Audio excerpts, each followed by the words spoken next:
me to wonder if you're capable of having a good time. Why? Because I like to wear my gloves in winter? No, because there isn't the least bit of adventure in you. Do you know what you are? You're a watcher. There are watchers in this world and there are doers. Well, the watchers sit around watching as the doers do. And tonight you watched and I did. Well, it was hard to watch what you did than it was for you to do what I was watching. You won't let your hair down for a minute. You couldn't relax for one night. Boy, Paul, sometimes you act like a What? Stuffed shirt? I didn't say that. That's what you're implying. That's what you're anticipating. I didn't say you're a stuffed shirt, but you are extremely proper and dignified. Proper and dignified. When? When was I proper and dignified? All right. The other night at Delfino's, you were drunk, right? Right, I was stoned. There you are. I didn't know until you told me the next morning. You're a funny kind of drunk, you know? You just sat there looking unhappy and watching your coat. I was watching my coat because I saw someone else watching my coat. Look, if you want, I'll get drunk for you sometimes. I'll make your hair stand on end. It isn't necessary. Do you know last year in Peaches and Clark, I punched an old woman? Don't tell me about drunk. All right, Paul. When? When else was I proper and dignified? Always. You always dress right. You always look right. You always say the right things. You're very close to being perfect. That's a rotten thing to say. I've never seen you without a jacket. Before we were married, I thought you slept in a tie. That's ridiculous. And you're not. That's just the trouble. Like Thursday night, you wouldn't walk barefoot in the park with me in Washington Square Park. Why not?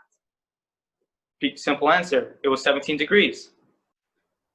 Very sensible and logical, except it isn't any fun. You know, maybe you would have been happier with someone a little more colorful and flamboyant, like that geek. It would have been a lot more fun than a stuffed shirt. Oh, I thought you said I wasn't. Well, now you are. I don't have time for this. I don't have time for this. I got a case in court in the morning. Where are you going? To sleep. Now? How can you sleep now? I'm going to close my eyes. I'm going to count sheep. Good night. You can't sleep now. We're having a fight. You have the fight. When you're through, just turn off the lights. Oh, that gets me insane. You can even control your emotions. Look, I'm just upset as you are. But when I'm hungry, I eat. When I'm tired, I sleep. You eat and sleep too. Don't deny. I've seen you. Not in the middle of a crisis. What crisis? We're just yelling a little.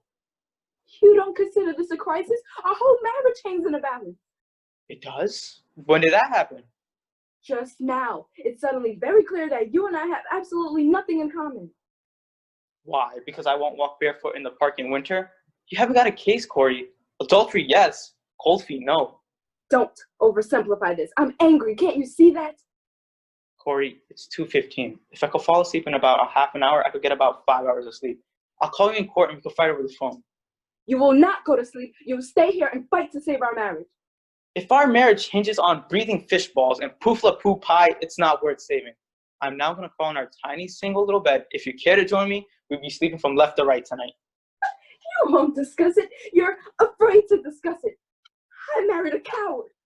Corey, would you bring in a pail? The closet's dripping. Oh, I hate you. I hate you. I really, really hate you. My God. Corey, there's one thing I've learned in court. Be careful when you're tired and angry. You might say something you'll soon regret. I'm now tired and angry. And a coward.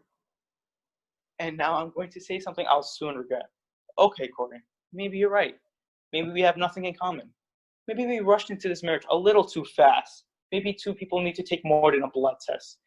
Maybe two people should check for common sense, understanding, and emotional maturity. All right. Why don't you get it passed in the Supreme Court? Only couples bearing a letter for their psychiatrist, providing they're well-adjusted, will be permitted to be married.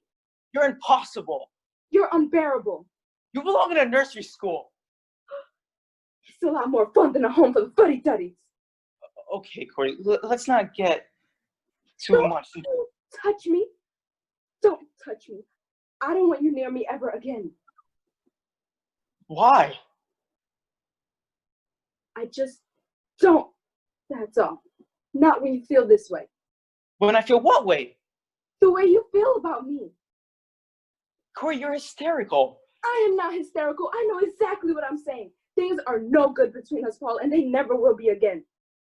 Oh my God. I'm sorry. I don't want to cry. Go ahead, cry. For Pete's sakes, cry. Don't tell me when to cry. I'll have my cry when I want to have my cry, and I won't have my cry until you're out of this apartment. Are you serious? Of course I'm serious. I want a divorce. A divorce? What? I'm sorry, Paul. I can't discuss it. Good night. Where are you going? To bed. You can't. Not now. You did before. That was in the middle of a fight. This is in the middle of divorce. I can't talk to you when you're hysterical. Good night. Will you come here? I want to know why you want a divorce. I just told you. You and I have absolutely nothing in common. What about the 6 days at the plaza? 6 days, not a week, make. What does that mean? I don't know. I just want a divorce. I'm Teresa Perron. Oh, I guess we know I'm Megan Carter. Thank you for meeting me like this. Sure. Would you like a cigarette? No, I'm trying to quit. Michael hates it. I have a story for you. Michael Gallagher is innocent. You're with him the night they got Diaz. You'll swear to it in court. I'm used to dealing with girlfriends. Why do you think I'm a girlfriend? Just a hunch. No. I'm not Michael's girlfriend. No, I've known him since childhood. We're friends. Ah, of course you think he's innocent. No, I know he's innocent. How? Because I was with him when it happened. I see. Where were you? I can't say that. How do you remember this? It was like 10 months ago. Do you remember where you were the day Kennedy was shot? Can you prove it? I don't know. Miss Brown, you're very loyal, if that's what it is. But I can't write a story that says Michael Gallagher is innocent. But the person won't even give me their name. Won't say how or why or anything. Look, I'm assistant to the principal at St. Ignacio School. The publicity would... I just can't. All right, suit yourself. I got work to do. But you printed that other story. That was different. I knew where that came from. You don't believe me? Miss Brown, I've never met you before in my life. You want me to write a story that says Michael Gallagher is innocent, but won't tell me give you your name. You say that you were with him the night they got Diaz, but won't tell me where. Now, what would you do? If I told you, just you, would it have to be in the paper? Probably. Why? If it has nothing to do with Diaz, I mean, it's private. Look, I can't promise you anything. I'll talk to my editors, but I can't promise you anything. I don't understand.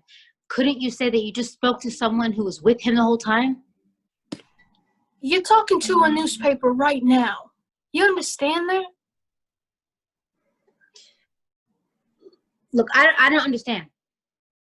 You printed out of the story. You said you could keep it out. I did not say that. I said that I would talk to my editors about it. Look, if you have some information that might help Michael Gallagher, you should just tell me and I can... Look, I don't understand.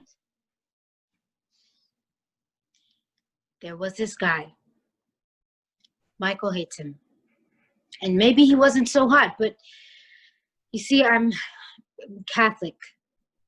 Miss Perone, I really don't want to be rude, but I do have a deadline.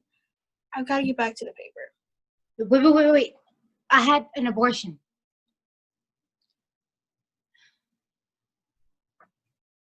I got pregnant and I didn't know what to do. So I got a name in Atlanta. Michael took me. He was with me every day, every night, every minute, every hour for 3 days. That's what happened. Look, that's not such a terrible thing. Have you told anybody else this? I'm Catholic. It's 1981. Maybe people understand. Are you crazy? Not my people. Not my father. I don't even understand it. Okay, then. How old are you? You believe me, don't you? Of course I do. Then don't write this. Look, you told Michael Gallagher's your friend. He's in trouble. You've told the truth about something that will help him. No one's gonna hate you for that. Really. Really now, is there any type of ticket stubs or any type of proof you can give me of this whole thing happening? At least for Michael Gallagher's sake.